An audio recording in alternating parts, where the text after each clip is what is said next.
అంటే పోసాని గారు కూడా ఇంతకుముందు చాలా మాట్లాడడం జరిగింది ఇంతకుముందు ఎలక్షన్స్ ముందు. ఇప్పుడు ఆయన అంటే ఇంకా ఏం రిజిగ్నేషన్ అలాంటిది కూడా ఏం చేయలేదు. ఏంటి అంటే ఆయన ఎలా అనిపిస్తుంది మీకు ఇది చూస్తే? ఆయన ఎఫ్డీసీ చైర్మనా?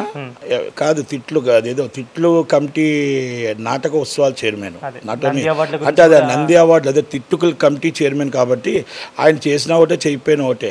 ఆయన ఏ రోజు ఎఫ్డీసీ కోసం మాట్లాడలేదు, ఏ రోజు ఫిల్మ్ డెవలప్మెంట్ కోసం మాట్లాడలే, ఏ రోజు సినిమాల కోసం మాట్లాడలే, ఏ రోజు స్టూడియోల కోసం మాట్లాడలే, సినీ ఇండస్ట్రీ బాగుపడడం కోసం మాట్లాడలే. తిట్లు పురాణం ఎత్తుతూ, ఫ్యామిలీ కోసం ఎత్తుతూ అసభ్యకరంగా మాట్లాడటానికి ఆయన చైర్మన్గా అన్నాడు.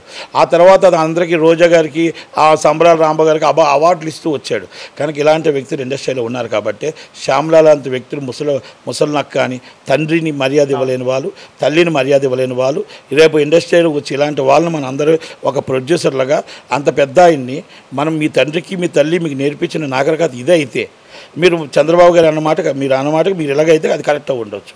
కానీ నేను శ్యామ్లా గారిని ఒకటే అడుగుతా, అమ్మ నీ తల్లిని నీ తండ్రిని ఇలాగే అడుగు, ముసలినక్క అంటావా తల్లి? అమ్మ నీ తల్లిదండ్రులు నేర్పించిన నాగరికత నీకు ఇదేనా తల్లి? నీ సంస్కారం ఇదేనా అమ్మ? నా 14 సంవత్సరాలు చేసిన చీఫ్ మినిస్టర్, 14 సంవత్సరాలు ప్రతిపక్ష నాయకుడు, 40 సంవత్సరాలు చేసిన చంద్రబాబు నాయుడు గారిని నువ్వు ఇంత మాట అన్నావే. నీలాంటి వాళ్ళనా మేము సినిమాలు పెట్టి నిర్మాతలుగా సినిమా తీయాలా? నీలాంటి వాళ్ళనా యాంకర్గా పెట్టి మేము సినిమాలు తీయాలా? మర్యాద తెలియని వాళ్ళు, సంస్కారం తెలియని వాళ్ళతో చేయాలా? అది వాళ్ళ విజ్ఞతగా నిర్మాతలకు వదిలేస్తున్నా. ఆ నిర్మాతలు ఎవరైతే బుక్ చేసుకుంటారో వాళ్ళ విజ్ఞతకు వదిలేస్తున్నా.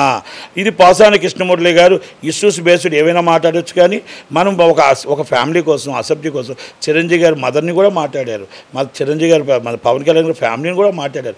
ఇలాంటి వాళ్ళగా మనం సినిమా నిర్మాతలుగా మనం ఇలా వేసాలిస్తాం, ఇలాంటి వాళ్ళన మనం చూస్తాం.